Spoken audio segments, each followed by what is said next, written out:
Hey guys, so Saturday I saw the new Conan the Barbarian movie in 3D. My dad and I went to a 12:30 showing at the nearest theater, and surprisingly no one was there.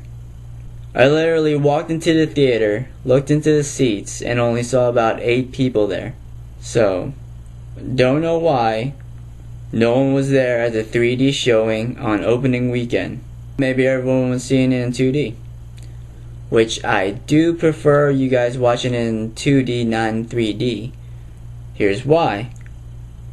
It wasn't shot in 3D. It was done post-conversion. So the image is going to be blurry. It's not going to be Avatar style. The only cool thing about the 3D was probably the title screen. And you'd understand why if you go see it in 3D.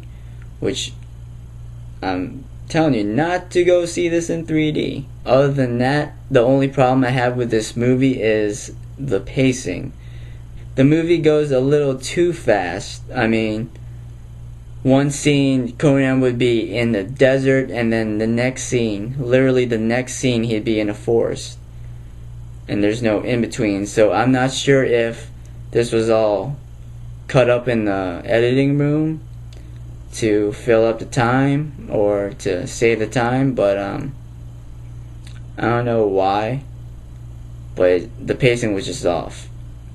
Other than that, they did a really great job with the casting. Jason Momoa did a great job as Conan the Barbarian. He definitely looked the part. You also have Ron Perlman in this movie. He plays Conan's dad.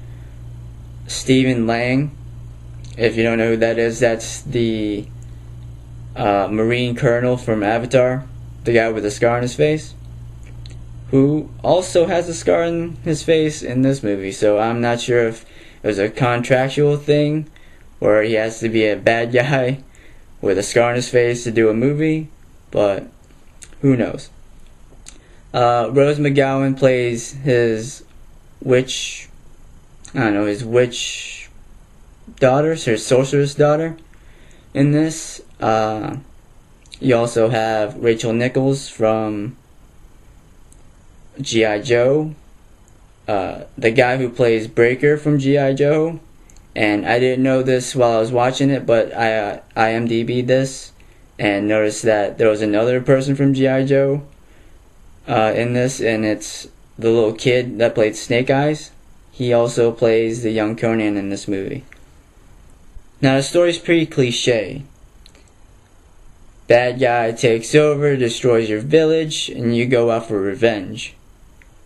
But I don't think that this movie is much of an origin story in that it doesn't match anything at all in the original mythos.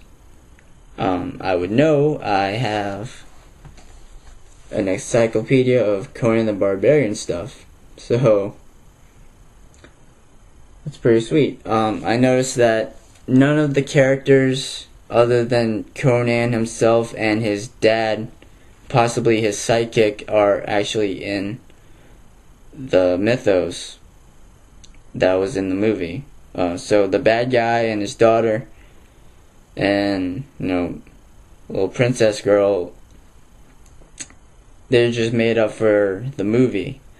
So even if you're a hardcore Conan fan and you're a big fan of the original movies, I think you'll enjoy this movie. Just block out any of the bad stuff and I think you'll enjoy it. Other than that, that's my review. I hope you guys enjoyed it. I'll probably do some more reviews for any of the new movies I'll watch, or maybe some Netflix movies. If you guys want to join in on the discussion, leave a comment below. Alright, thanks guys.